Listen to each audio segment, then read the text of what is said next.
Bagaimana kalau kita datang ke kuburan orang tua, kali kerabat, kemudian kita membaca Al-Fatihah. Membaca Al-Fatihah nggak ada contoh. Al-Fatihah untuk orang mati nggak ada contoh dan nggak akan sampai. Imam Syafi'i mengatakan demikian. Sebagaimana dikatakan oleh Al-Hafidz Ibnu Katsir ketika menafsirkan ayat dalam surah An-Najm ayat 39, wa an laisa lil insani illa ma sa'a. Seseorang tidak akan mendapatkan apa yang diusahakan. Kata Ibnu Katsir bahwa Imam Syafi'i berpendapat bahwa nggak bisa orang mengirimkan bacaan atau pahala kepada orang, nggak bisa, nggak akan sampai. Masalah ibadah kembali kepada masing-masing orang.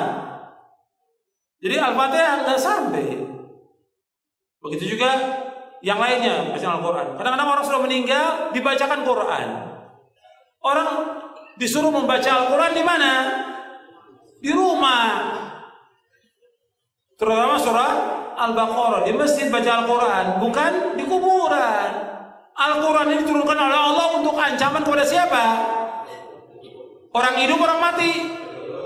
Di surah Yasin ayat 70 Allah berfirman, liyunzira man kana hayyan wa yahiqqal qawlu 'alal kafirin. Bahwa Al-Quran diturunkan Allah untuk mengancam orang yang hidup, hayyan, orang yang hidup, bukan orang mati. Kok orang mati dibacakan Quran? Manfaatnya apa? Enggak ada manfaatnya.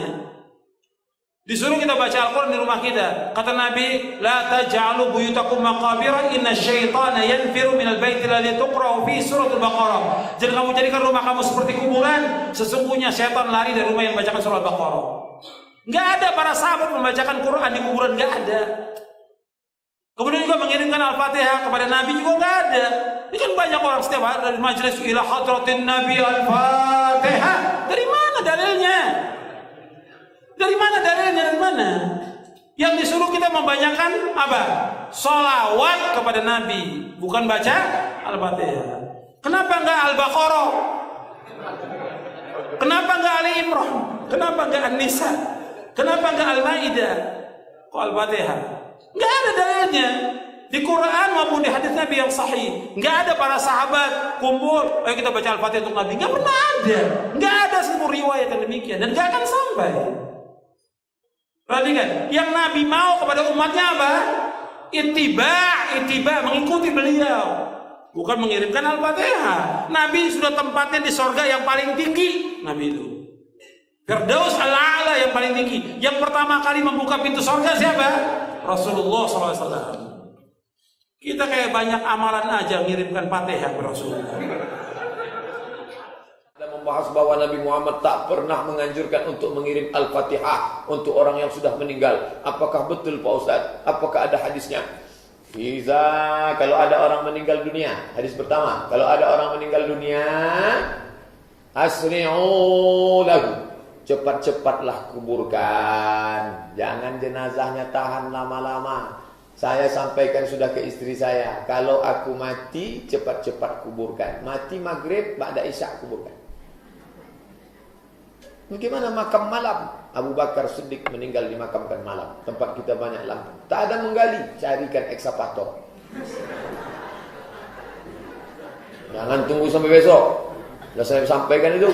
Ini meninggal sore, ditunggulah sampai besok. Kenapa belum jadi kuburkan? Tunggu zuhur. Habis zuhur, anak pula delay pesawat Lion Air 3 jam dari Surabaya. Sampai jam 5 sore, kata sambutan dari RT, RW, tokoh masyarakat, nenek mama, orang Sumando, sadonyo. Panjang cerita. Kalau bolehlah jenazah itu di dalam ngokok. Capek dah. Betul juga. Tak sabar mau ikut ruang interview ujian dia. Nah, cepat-cepat. Setelah kalian kuburkan cepat-cepat, bacakanlah pada bagian kepalanya Al-Fatihah. Pada bagian kakinya ujung surat Al-Baqarah, lillahi ma fis samawati wa ma fil ard. Dalil pertama. Terima kasih Pak. Ini kalau ada air ini makin lama biasanya. Dalil kedua, kata Abdullah bin Umar bin Khattab, anak Umar bin Khattab, dalam kitab Ar-Ruh, murid Imam Ibnu Taimiyah punya murid namanya Imam Ibnu Qayyim Al-Jauziyah, nama kitabnya Ar-Ruh. Kalau nanti aku mati, tolong bacakan pangkal surat Al-Baqarah sampai wa ulaika humul muflihun, dan bacakan ujung surat Al-Baqarah, lillahi ma fis samawati wa ma fil ard. Dalil yang kedua. Maka berdasarkan dalil ini, kata mazhab Syafi'i dalam kitab Al-Majmu' Syarah Muhadzab disebut oleh Imam An-Nawawi, wa in khatimul Qur'an, seelok-eloknya bacalah sekhatam Quran. Kalau tak sanggup sekhatam Quran, bacalah hatinya Al-Quran, qalbul Quran, Yasin wal Qur'anil Hakim, innaka laminal mursalin. Kenapa Pak Imam menangis? Belum dibayar hutang. Nah, tak sanggup membaca Yasin terlalu panjang, Ummul Quran Al-Fatihah untuk almarhum Ustaz Abdul Somad. Al-Fatihah. Sampai tak Pak Ustaz? Sampailah. Dalil sudah saya bacakan. Udah itu tanya juga. Sampai tak Pak Ustaz? Nah, coba bacakan. Balik lagi nak? Berarti sampai. Dibacakan dalil tak percaya. Dibacakan logika tak percaya. Tak juga dia percaya, saya tak percaya. Siapa nama lengkap? Nanti kalau kau mati, kubacakan Al-Fatihah. Teman-teman sekalian yang dimuliakan Allah Subhanahu wa taala, ziarah itu artinya kunjungan. Ziarah. Jadi saya menziarahi antum, berarti saya mengunjungi antum. Mau kemana Ustaz Adi? Mau ziarah. Mana? Ke Pak Lutfi. Pak Lutfi di mana? Di Lampung. Kan Pak Lutfi masih hidup. Ziarah itu bukan mengunjungi orang yang wafat saja. Ziarah itu bisa diartikan mengunjungi orang yang masih hidup. Bisa. Jadi ziarah artinya kunjungan. Kunjungan. Baik ya? Nah sekarang, bolehkah kita mengunjungi orang yang sudah wafat? Boleh. Apa yang dikunjunginya? Kuburnya. Makanya ada istilah ziarah kubur. Mengunjungi orang yang wafat dalam kuburnya. Apa yang dilakukan? Mendoakan mereka. Jadi Nabi bahkan mengatakan, silakan. Lihat-lihat. Kuntu nahaitukum an ziyaratil kuburi fal'ana fazuruha. Itu dalilnya. Dulu saya pernah larang Anda untuk ziarah kubur. Dulu itu saat iman lemah.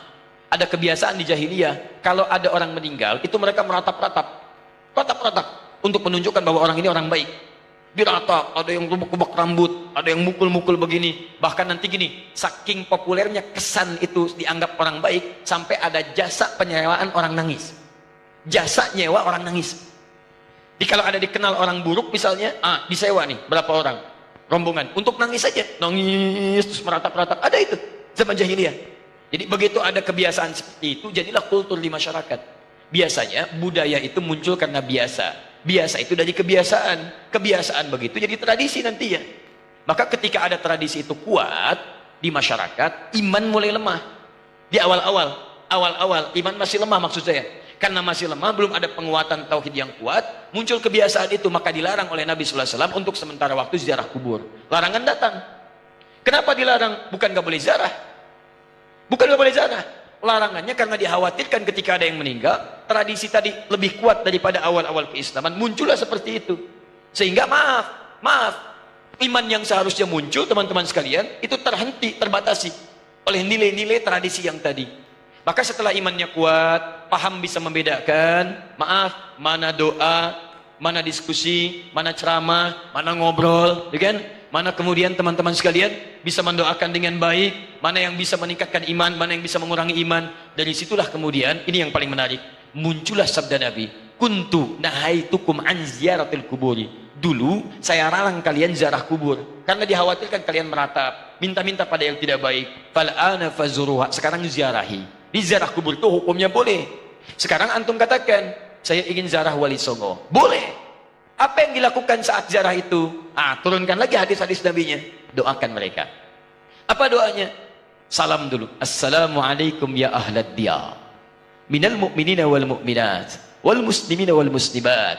Wa nahnu insya'allahu bikumul lahiqun. Ziarah. Bahkan antum kepada Nabi, ke Madinah, ziarah. Begitu setelah selesai sholat Raudhah, antum lewat Babu Salam, lewat itu kan ziarah.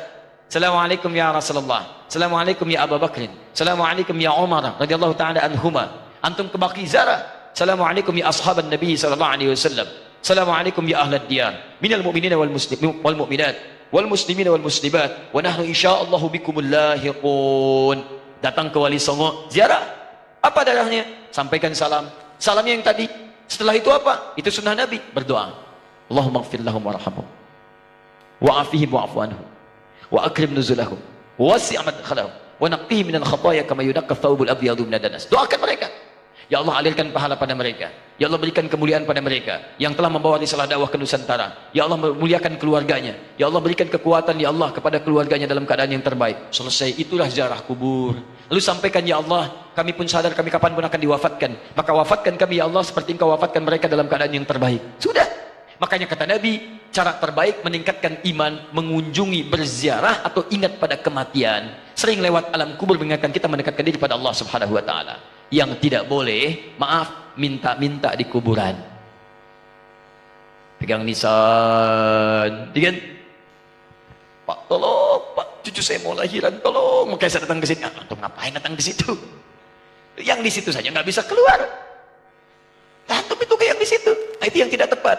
Jadi yang dilarang itu minta-minta pada yang tidak dibenarkan. Kalau zarahnya nggak ada masalah. Lalu bagaimana kemudian menyikapi yang seperti ini? Antum bikin zarah. Cari ustaz yang bagus.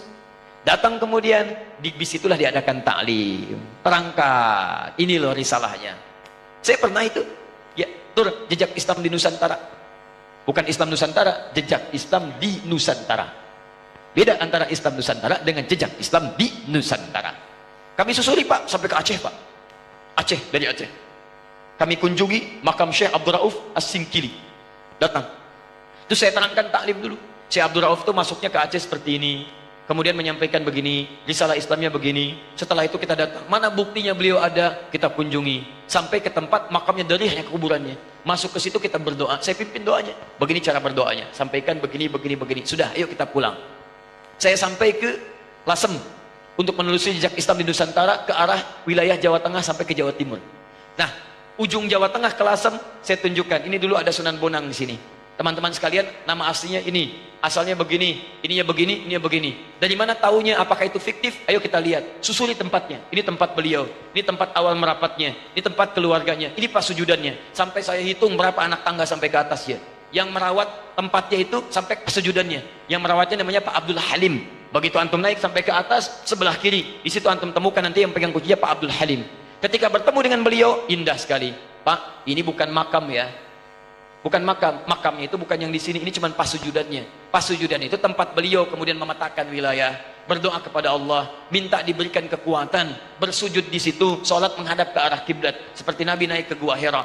Lu memohon kepada Allah beri petunjuk, setelah itu berdakwah di lingkungan sekitaran. Makamnya bukan di sini Pak, tapi yang di bawah. Disamarkan makamnya supaya tidak ada yang mengkultuskannya. Indah keterangannya.